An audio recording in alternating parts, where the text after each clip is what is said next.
तो 2 शो भी बा हमार दिल्ली के जितना हमार भोजपुरी सुनवैया भाई लोग बानी, आप लोग जरूर आमंत्रित बानी। तो दिवाली की बहुत बहुत बधाई। दिवाली में आप लोग ऐसे ही माता लक्ष्मी करे आप लोग के घर धन की वर्षा हो, खुश रहिए, मस्त रहिए।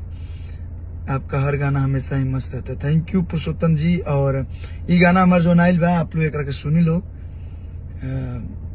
बाजिन तिवाई। यूट्यूब पे जाके आप लोग सर्च भी कर सकता नहीं। और जे भी हमारे यूट्यूबर भाई लोग बा लोग जे अच्छा अच्छा गाना के प्रमोट करता लोग के दिल से बहुत बहुत बधाई, दिल से बहुत बहुत धन्यवाद, बहुत बहुत शुभकामना। कि लोग कहेला कि नहीं खाली आप लोग गलत गाना जब लोग गावेला तो आप लोग उसको आप लोग टारगेट करते हैं, ऐसा नहीं है। अच्छा गीत को भी आप लोग प्रमोट कर रहे हैं, दिल से बहुत बहुत शुक्रिया, बहुत बहुत धन्यवाद। कितना लोग के नाम ली। जय हो सूर्या भाई, ये मेरा दोस्त है सूर्या दुबे। अंकित श्रीवास्तव जी हेलो। तो आप लोग छठ मैया गीत सुनिए। और छठ पर्व से बहुत लोग के इमोशन जुड़ा रहेला। और ये एगो ऐसा पर्व है कि जो डूबतो सूरज के प्रणाम कइल जाला, पूजा कइल जाला। और उगत सूरज के तो पूरा दुनिया पूजा करेला। तो ये छठ मैया के कृपा आप सब लोग पे बनल रहो। और आप लोग ये गीत के हमरा सुनी लो, बहुत ही अच्छा प्रयास के लिए बनी सब हमने के पूरा टीम मिलके कि एगो अच्छा गीत गाई जा, हमने के अच्छा वीडियो आप लोग के बीच नहीं जा। तो जो बाजिन तिवाई बा किरण म्यूजिक एंटरटेनमेंट से मिल बा, आप लोग एक सुनी। हम आप लोग की एक लाइन में सुना देते नहीं।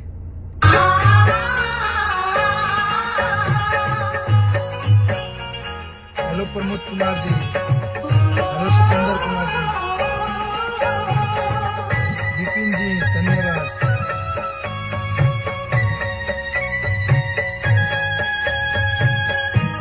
Hello Dilip Kumar Yadav ji.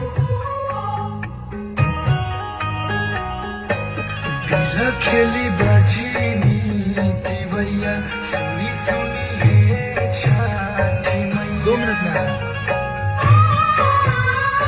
Thank you चंदन ओझा जी। जिसको भी अच्छा लगे वो शेयर लगा देगा, अपने हर दोस्तों को सुनाइए।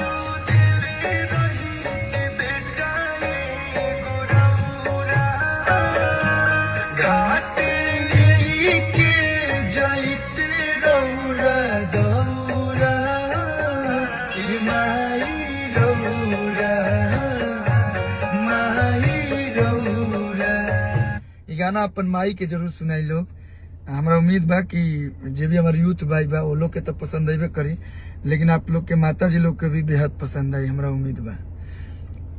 क्या कि हमार माई तो कलेसिया वैसे तो हम कर लड़का है तो उनके पसंद आइबे करी, लेकिन हमार माई बाबूजी दोनों लोग का लोग कि नहीं गाना बढ़िया बा, सुंदर बा।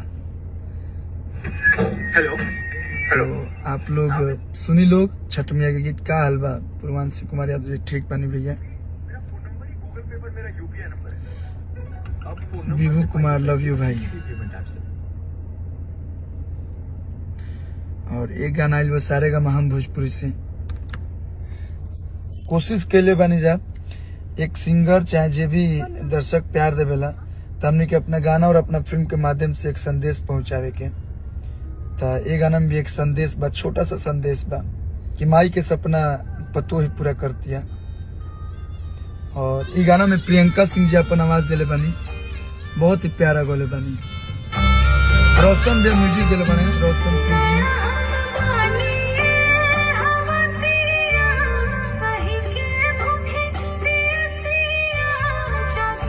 Thank you Rahul Chandra ji.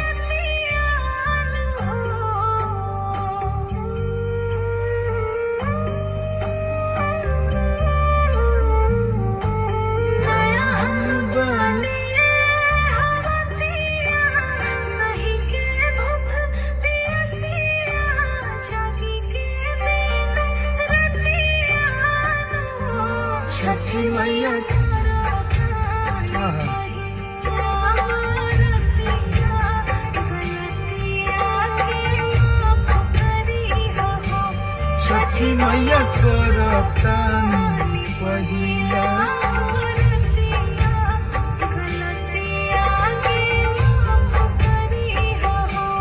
दूर कर दुखबा विपत्तिया सुधारी द हलतिया सुधारी द हलतिया धनी मोरा करतारी पहिला बरतिया गलती सारे का नाम भोजपुरी से गाना आएगा सुन लो।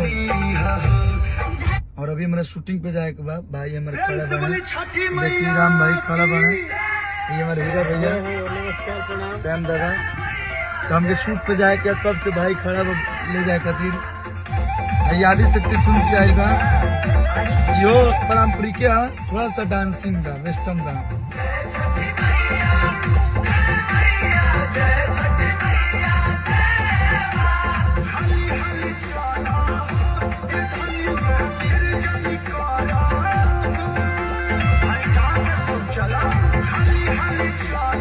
बोस बाबा निकले बनी और श्याम सुंदर जी म्यूजिक निकले बनी आदि शक्ति फिल्म से आई बा।